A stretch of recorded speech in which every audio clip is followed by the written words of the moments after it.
Hey guys, appreciate everyone waiting. I know it's a long night for everybody.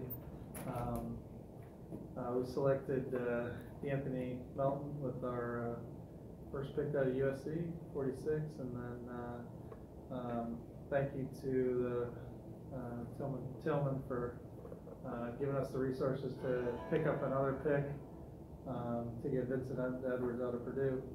I think obviously where our team is at, we're looking for guys that have a combination of, if possible, both upside and guys who we feel like can contribute in not too long. Obviously, our team's a little tough to contribute to given the number of wins last year, but we feel like both these guys are not too far from potentially contributing for us.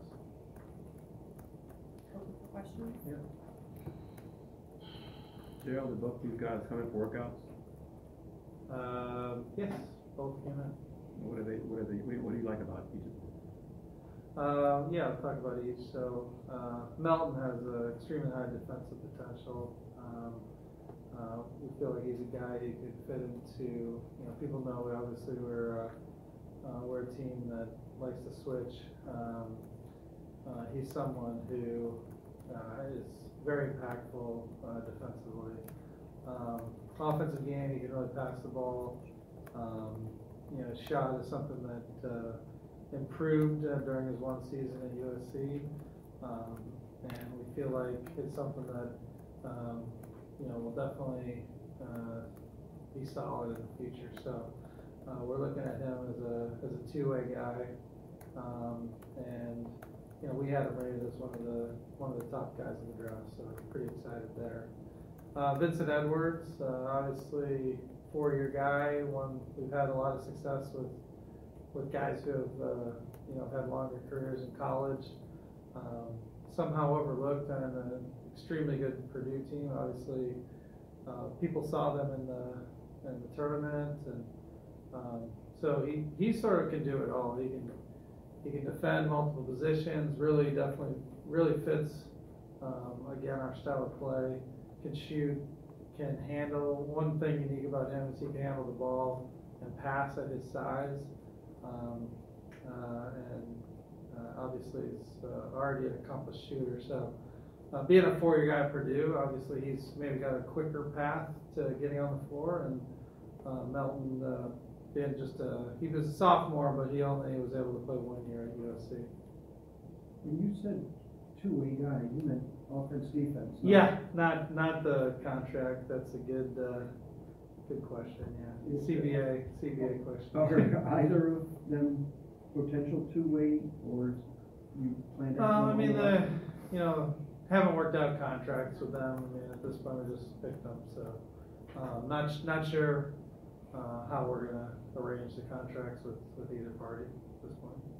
The trade with Utah, can you discuss the details on how you were able to acquire that pick? Yeah, that was just one of those really straightforward NBA trades in the draft. It was, we were really targeting Vincent.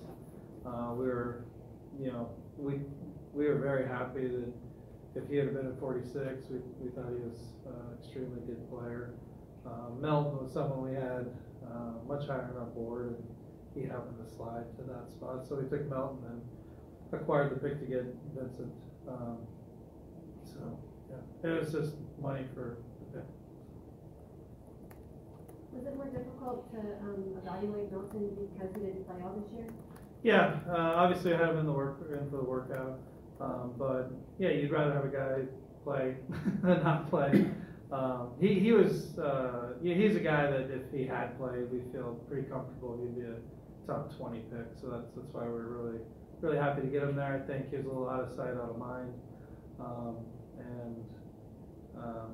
so I think that played into our advantage that he was still available. Did anything about his not playing last year, the reasons behind it? Would you need any reason to go look into that, get some more information on that? Yeah, well, obviously we have to do our homework and look into everything. That was something we were extremely comfortable with. It's not an issue. It was more of a, I joke about this sometimes.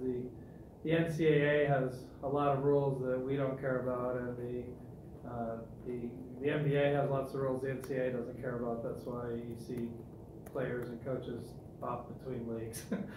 So yeah, if people want to look it up and see what happened, I think it was unfortunate that he wasn't able to play this year at USC.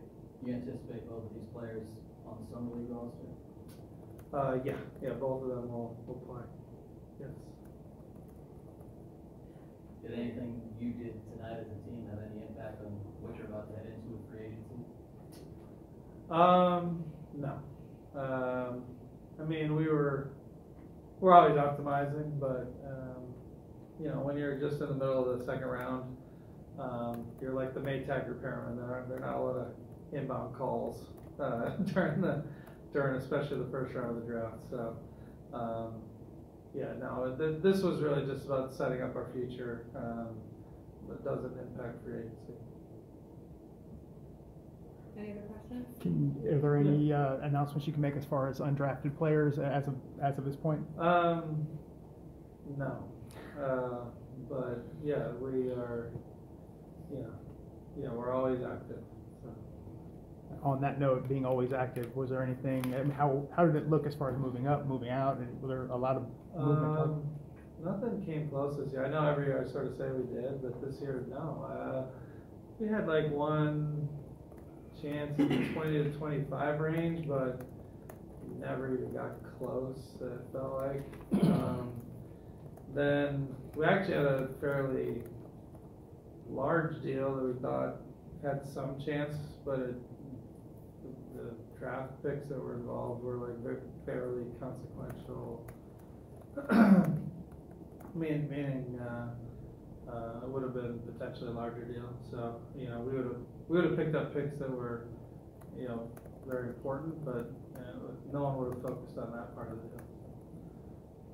Daryl, the fans are all excited maybe about somebody like LeBron coming here. What does it take to get a big player like that to join, especially a talented team like the Rockets? Yeah, so I can't directly address that. All I can say is, we shift our focus to free agency, and the challenge of upgrading a very good team is very not easy. So we're gonna have to be aggressive.